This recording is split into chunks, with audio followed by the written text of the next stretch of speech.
if that was like a big win for you. I mean, I think, you've been at the top of the division for so long, but there's all these like new contenders coming up, the new hot prospects, so to speak. Do you enjoy kind of putting them back down the list a little bit? I mean, a little bit, of course. I enjoy a win, but I enjoy a payday as well. So, yeah, I mean, anyone coming up and like I'll take a fight with anyone. Everyone knows that. I'm just trying to stay active, and anytime there's an opportunity, I'll take it. I've even told the matchmakers, I'm like, if you need someone, a replacement at 135, I'll do that. Obviously, flyweight's my main thing, but just so I can stay active. Is it more difficult to get motivation against certain fighters than others? I mean, I think about how long you've been, like I said, at the top of the division. When there's people that haven't been there as long, is it difficult to get like kind of fired up for them? Definitely not. Every fight, I'm super pumped and fired up. Sometimes if it's like a newcomer that they're hyping up, it's almost a little more motivating because I'm like, all right, chill. Like I've been here for a while. You got to go through me. Yeah, no. I always told myself if I got to the point in my career where I wasn't like super pumped or excited about a fight or even just to go to the gym and train, then that's when you have to stop. I see like fighters do that all the time. They're like take a fight and they're like, ugh, all right, I don't feel like going. I'm like, damn, I've never felt that. Like I'm obsessed with going to the gym whether I have a fight or not. Most fighters when they aren't in camp, they just go to the gym a couple times. I'm there all the time. I love sparring. I love getting better, and as long as I feel that way, then I'm going to keep fighting. So what's the focus been like for you in the last 6 months as you from the win till now? I just kind of been staying. I've been lucky. Recently, I've had a lot of good girl sparring partners, and we kind of had like a good group. So whenever like you have sparring partners, I'm always like, I'm going to spar as much as I can because this might not happen, all the time. So I've definitely been sparring a lot. I mean, I always do, but since my last fight, I'd probably spar like 4 days a week, even before I knew I had this fight. But I've been doing a little bit more like one-on-one training. Now my training schedule during the pandemic kind of changed. Just, I've been doing a couple days more local on Long Island. I've been working with my good friend Ryan LaFleur, and actually I've been starting to work wrestling with my husband. He's a wrestling coach, but we never really worked together just because I was already in the UFC, when we started dating. I had my own training schedule done, but the pandemic, I was like, all right, we're running out of options. You need to come and train me. And it's actually been like a blessing, like working with both of them. I get a little bit more one-on-one attention, and I think that's really stepped up my game. Nice. Matchup with Vivian, what do you think? I mean, she's had some impressive results in the UFC so far.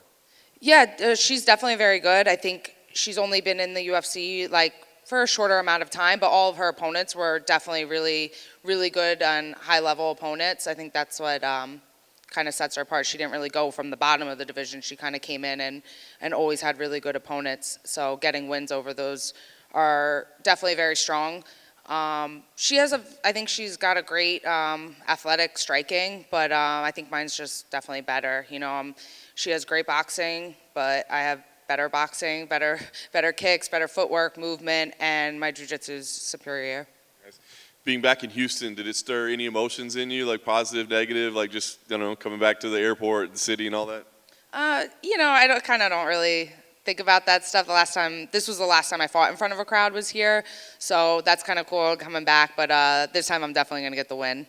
Nice. Last thing for me, I guess, kind of what drives you right now? Because, that's the bad thing about getting to a title shot and coming up short is, like, you're not going to get another one right away, right? So, I mean, like, what's the driving force on a daily basis to keep you motivated and keep that passion for the fights? Yeah, I'm super realistic in my position right now. I think I'm kind of like, almost like, all right, if you beat Katlyn, then you can get a title shot type of thing. But, as long as, I don't care, as long as, if I keep winning, then I'll get the title shot, which is obviously always the goal.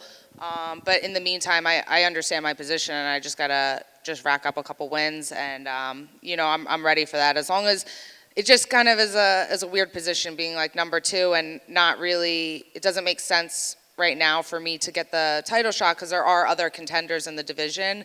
I always just fear that that's gonna keep me from being active because I can't fight anyone because I'm up number 2. I mean, if they want to give me anyone, I will, but there's only so many people I can fight, and I've fought almost every girl in the top 10 right now, so I just want to stay active, and that's the only way you get better and where you can earn your next shot. Katlyn, right here. Speaking of that, you're tied for the most wins and fights in UFC women's flyweight history. Do accolades like that mean much to you? No, not really. I mean, they sound cool, I guess, but yeah, I don't know.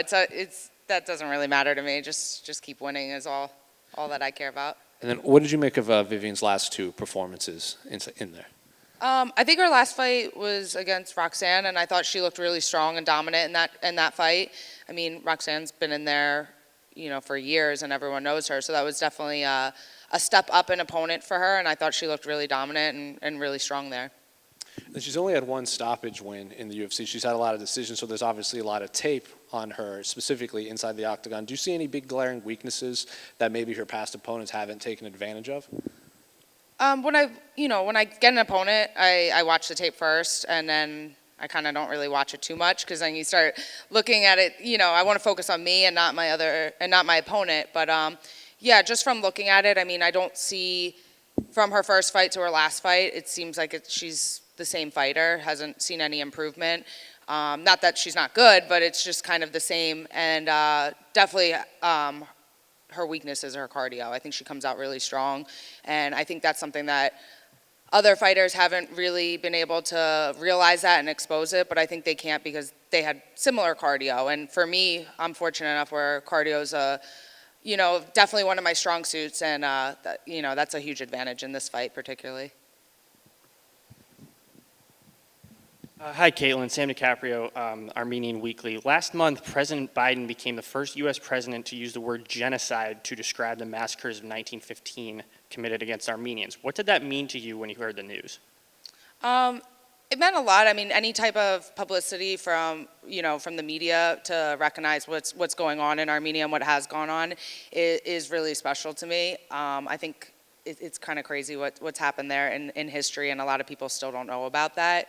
So anytime it gets attention in the media is great. You're 2-2 in your last 4. You won your last fight. Have you done anything really different since then in preparation, I guess, to ensure that you win this one, start a win streak? Definitely been upping my wrestling. Like I said, I've been training a lot with my husband, and just kind of implementing different things in sparring. I've kind of like dropped the ego in sparring and just tried different things that I'm not good at in sparring and get myself tired, get myself to that breaking point, try things even if it doesn't work. I think I'm just kind of like at this point in my career where I'm like, I don't care, I'm going to try it here, because if I don't try it here, I'm not going to try it in the fight. So I'm super competitive, and a lot of times when I spar before, I would try to win each round, and it's like, well, I know I can win doing what I've been doing, but just opening up and being willing to try different things that I've been working on, I think that's helped me over the last 4 months become a much better fighter. And then last thing for me, obviously there's a lot of hype going into this fight card just in general, a lot of eyes on Saturday. What would you say to someone who has never watched a UFC event before in their life that might be tuning in Saturday, just about your fight style, just something to know about you going in that they might not realize beforehand? My style, I'm definitely going to be going as hard as I can from the beginning to the end. I'm not going to be taking it easy. I think that this fight is kind of special because I think both of us, me and Vivian, it's a big fight for both of us. If she beats me, she's on everyone's radar, and for me, it's another I have to beat her. That's every fight's like that for me. I just have to keep beating all these people that they keep hyping up, and to try to get people to notice me again. So I think both of us have a lot on the line for this fight. Awesome, thank you. Thank you. Oh, yeah, Katlyn. How big a deal is to get a title shot again before your career's over with? Do you have to get that before to feel kind of complete, to get that opportunity one more time? Yeah, I mean, the goal for me in training was always to be a UFC champion. So that's still the goal. I'm not just fighting just for fun. It's cool, but I've been doing it for a long time and many years. So I have having that greater goal of winning the title is always there. So it's definitely very important to get another shot. Is Saturday about sending a statement to the division? Hey, I'm still here. Yeah, I feel like that's kind of all my fights, but yeah, I definitely. Like I said, I'm realistic in my position, and I think at this point where I am, just a win isn't necessarily going to be enough. It has to be either an extremely dominant win or a finish. And like you say you're aware of your position. How frustrating is it to you see Joanne and Lauren Murphy going to fight to probably get a shot at Valentina, and it's like, oh, I beat them. So how's that kind of feel knowing that you beat those ladies and they're in the spot that you're trying to get back to? It's kind of funny to me. I mean, I'm trying not to be like bitter and be like, I already beat them, but like I did, and I beat them dominant. So, I know someone before had put like, oh, something, Lauren Murphy's like, oh, she's never been, she's been finished twice in the last year, so why would I fight her? I'm like, well, that makes you look bad because you lost to me. And also I've been fighting, I got finished by number 1 and the champion. And I wasn't getting like debuters to fight. I've never fought anyone like outside of the top 10 in my whole entire career. So, yeah, I mean, I definitely beat them, but if I get it, they haven't had a shot at the title, so they want to put them in there. But I'm willing to keep fighting as much as I need to, and, I'll keep beating them. I'll beat them again. I would love to fight either one of them again because, that's guaranteed payday, so I love that. After seeing what Valentina did to Jessica last month, what do you think, what's y'all mentality as a competitor, since the perception is that the gap's up here and everybody's down here? Yeah, I mean, that's just how it is. That's the reality of the division.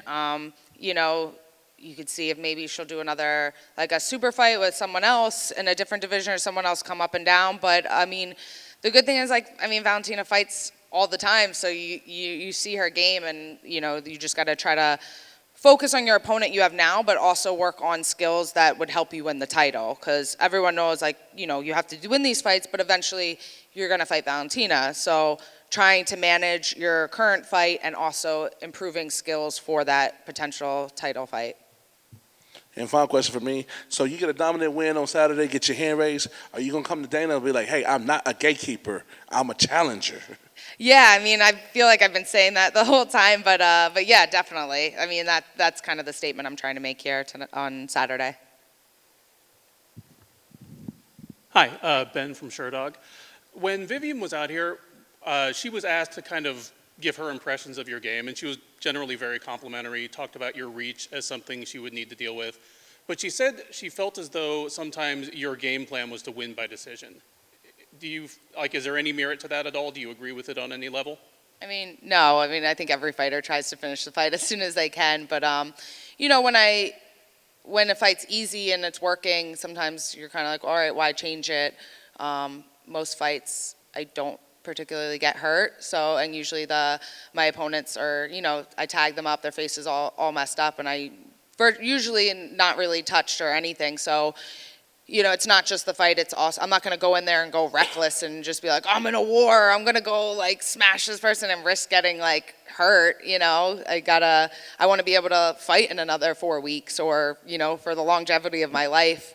I'm not going to just go crazy just to be like a fan favorite, because as much as I love the fans, they don't pay my bills. Last one for me. This will, of course, be your first fight since the untimely death of DMX. Got anything planned? I just always use DMX for my walkout song, so definitely, they messaged me, they're like, are you keeping the same walkout song? I'm like, well, of course, now I definitely have to. So yeah, that'll definitely be sticking with me. Great, thank you. Thank you. All right, thank you.